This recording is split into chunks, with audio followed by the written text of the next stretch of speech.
V lanskem letu smo praznovali 30 let od napovedi tako imenovanega mitinga resnice, ki bi se naj zgodil v Ljubljani 1. decembra 1989. Do takih mitingov je prihajalo v letu 1988 in 1989, zlasti v ožji Srbiji, Vojvodini in Črnogori.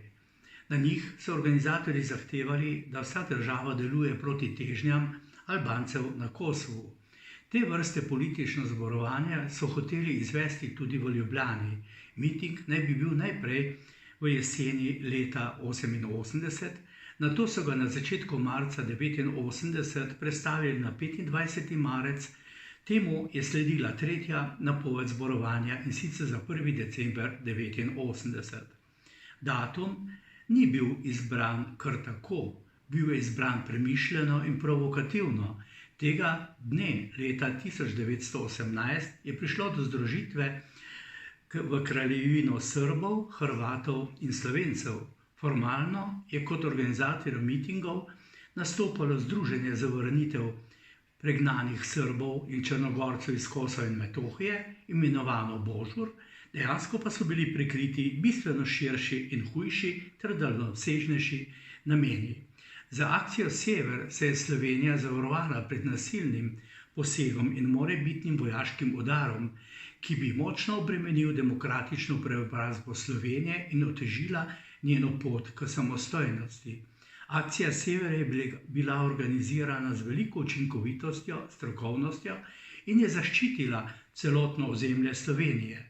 V njej je sodelovalo ogromno delavcev organov za notranje zadeve in predvsem slovenska milica. Njeno vodstvo je več mesecev pripravljalo ukrepe in načrte ter usposabljalo vse udeležence za učinkovito obrambno in za varovanje takšnega mitinga. Kasneje so se priključili še drugi dejavniki. Tudi javna sporočila so bila jasna. Izkazala so se odločnost in predvsem pripravljenost Slovenije za samoobrambo. Miting resnice je bil odpovedan, Slovenija pa je dosegla pomembno zmago na poti vzpostavljanja svoje suverenosti. V zadnjem času se vse pogosteje ponavlja neresnica o akciji Sever, da ne rečem, da nekateri ponavljajo neumnost, da so miting resnice 1. decembra leta 1989 preprečili strojevodje slovenskih železnic.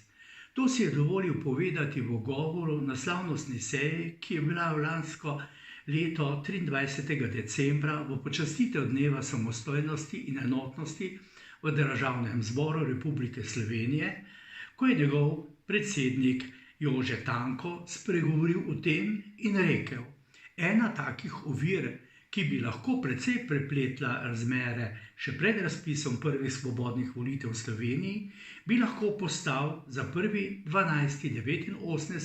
1989 načrtovani miting resnice, s katerim so režimsko podprti aktivisti iz južnih republik hoteli v Sloveniji aktivirati tiste, ki so nasprotovali samostojnosti Slovenije. Zaradi stavke sindikata strojnega osebja slovenskih železnic, s katero so blokirali prihode vojakov iz juga preko slovenske meje, je miting klavrno propadel. Mobilizacija tistih, ki niso hoteli samostojne Slovenije, ni uspela, tako je zaključil svoj govor. Ko takšne neumnosti govori visoki predstavnik Republike Slovenije v hramu demokracije, se je potrebno vprašati, ali je to predstavnik ljudstva, ali je predstavnik samega sebe, svoje stranke, svoje vodje, ali je oziroma so navedeni še vedno dolžniki sindikatov strojnega osebja slovenskih železnic. Zato v nadaljevanju želim spregovoriti o tistih dejstvih in argumentih, ki kažejo, kdo in kako se je preprečil napovedan miting resnice. Ob napovedi mitinga resnice za 25. marec 1989 je takratni republiški sekretar že meseca januarja imenoval novo vodstvo posebne enote slovenske milice in na zapovednika imenoval mene. Še isti mesec marca je uprava milice izdelala načrt za zavarovanje mitinga resnice, ki je bil napovedan za 25. marec. Ta načrt smo kasneje 11. novembra preizkusili na nogometni tekmi Olimpija Crvena zvezda, ko smo še vedno razmišljali, da bomo mitingaše spustili v Ljubljano. Vendar ta načrt je kasneje propadel, saj smo se odločili, da mitingašom ne bomo dovolili prestopiti naše meje.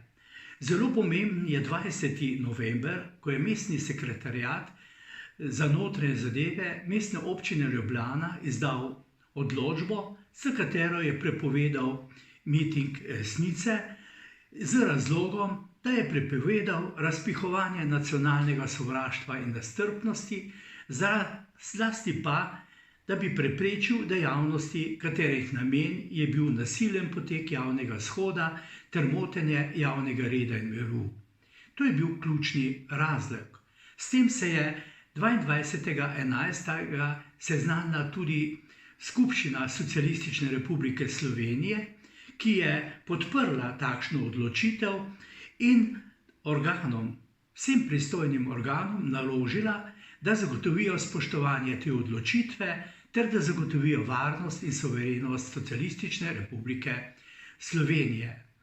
25.11. je republiški sekretar vsem upravam za notranje zadeve in pa tudi s Centrom službe državne varnosti poslal načrt, kako ravnati v primeru mitinga in z nalogo, da te načrte tudi aktualizirajo glede na svoje območje. 27.11. je predsedstvo Socialistične republike Slovenije ugotovilo, da so zaradi nadaljnjih dejavnosti v SAB Kosovo in nekaterih drugih krajih Jugoslavije z organizacijo mitinga za 1.12.1989 v Ljubljani, ki ga je sicer pristojni organ prepovedal, nastale okoliščine, ko je za varovanje javnega reda, življenja ljudi in premoženja treba storiti vse potrebno in sprejeti ustrezne ukrepe, ki jih dovoljuje in predpisuje Zakon o notranjih zadevah. V skladu z to odločitvijo je tudi podobne sklepe sprejel izvršni svet Republike Socialistične republike Slovenije in naložil republiškem sekretarju, da seveda izda potrebne odredbe. S tem je seveda dal možnost, in to je sekretar tudi storil, in izdal odredbe o prepovedi gibanja vsem osebam, ki so namenjene na javne shode in prireditve, prepoved prometa vseh motornih vozil, s katerimi se prevažajo osebe na te prireditve, in prepoved sestajanja občanov na javnih mestih in javnih prireditvah. Vsem nam je v spominu ostal odločen nastop Tomaža Ertla, ki je takrat delegatom Slovenske skupščine zagotovil, da je načrt, ki ga imajo organi za notranje zadeve v zvezi z mitingom, izdelan za celotno območje Slovenije in še posebej za glavno mesto Ljubljano. Na koncu govora pa je poudaril: ljudi naj ne bo strah, imamo svojo milico, ki bo storila vse, da boste varni. To niso bile prazne besede. Ukrepi, ki jih je pripravila milica, so bili zastavljeni strokovno in učinkovito. Vključevali so pripadnike organov za notranje zadeve iz celotne Slovenije, ali če poenostavim, v bistvu je v tej akciji sodelovalo 6472 miličnikov, rezervnih miličnikov in drugih delavcev organov za notranje zadeve. V posebni enoti milice je sodelovalo 1391 miličnikov.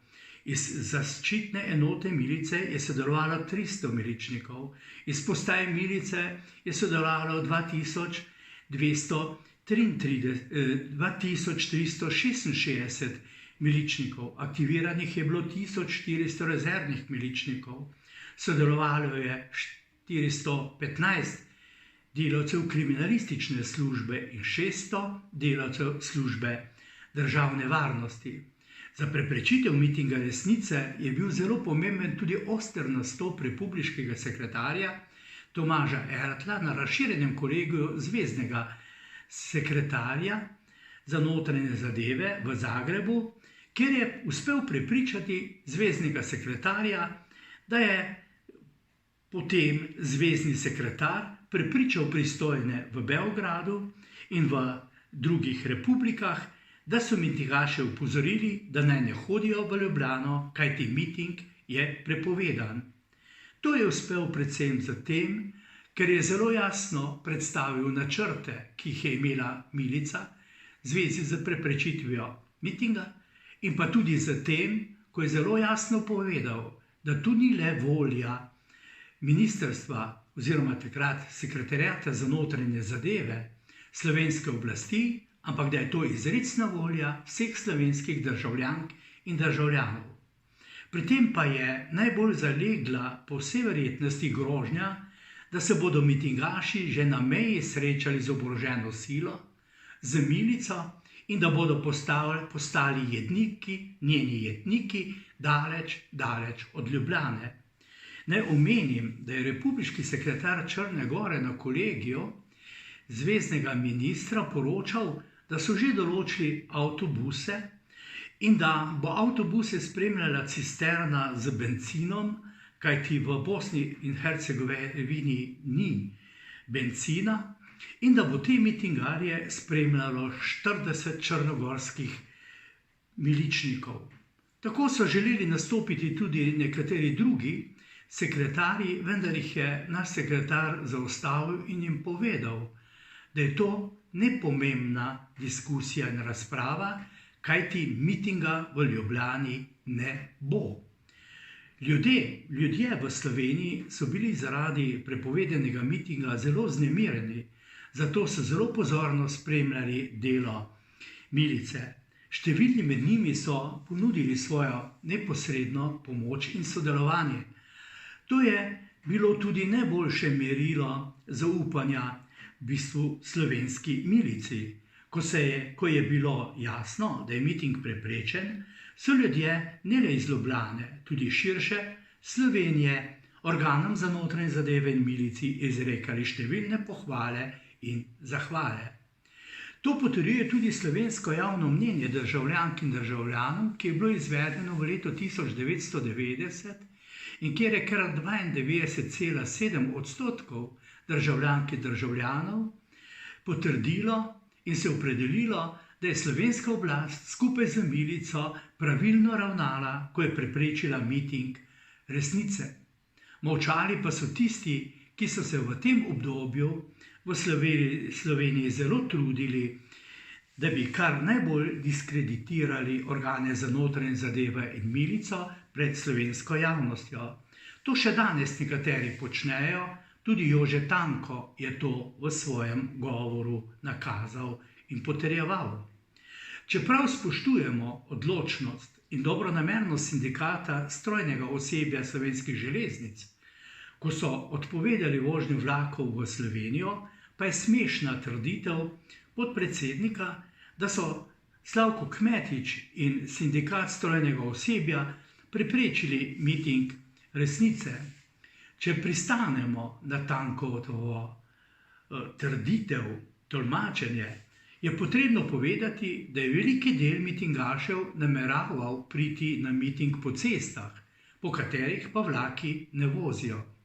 Še več, po obvestilu v javnosti, da strojevodje ne bodo vozili vlakov, se je mnogo in večina mitingašev preusmerilo na avtobuse in osebna vozila. To pa je povzročilo pri milici in štabu, ki je vodil akcijo, da smo morali mnoge miličnike zato preusmeriti na mejne prehode z Hrvaško, Italijo in Avstrijo, da bi seveda preprečili miting v Ljubljani oziroma kakšnih drugih mestih ali krajih v Sloveniji. Preprečitev mitinga resnice je dogodek izjemnega pomena v procesu osamosvajanja. S tem dejanjem so slovenska milica in drugi delavci organov za notranje zadeve realno in tudi simbolno pokazali in dokazali, da so sposobni zagotoviti varnost in politično stabilnost v izjemno zahtevnih političnih razmerah, ki so že načenjale varnost v državi. Državljankam in državljanom so vlili samozavest in zaupanje v sposobnost slovenskih oblasti, pokazala se je visoka pripravljenost za zaščito človekovih pravic in podporo razvoju demokracije v naši državi. Nedvomno je treba poudariti, da je bila akcija Sever odlično načrtovana, organizirana in vodena. Zaradi vseh teh zaslug in žrtev v osamosvojitveni vojni danes živimo v sodobni, demokratični, pravni in evropski državi. Zmaga v akciji Sever je bila dosežena brez neposredne uporabe sile. V soočenju, ki ga ustvarijo politični konflikti in ko grozi nasilje, je največ vredna tista zmaga, ki se doseže brez dejanske uporabe sile. Taki dosežki so redki in zato jih moramo še bolj ceniti. Preprečitev nasilja je veliko boljša rešitev kot fizični obračun z nasiljem. Zavedanje tega, da so bili varnostni organi Slovenije že leta 1989 sposobni takšnega dosežka, zasluži trajno hvaležnost in priznanje, saj je prav v tem ključ do razumevanja visoke ravni varnosti, ki jo v Sloveniji uživamo še danes. Uspeh v akciji Sever je bil tudi pomembna prvina učinkovitosti našega celotnega obrambno-varnostnega sistema, ki se je tako prepričljivo izkazala kasneje v vojni za samostojno Slovenijo v poletju 1991. leta.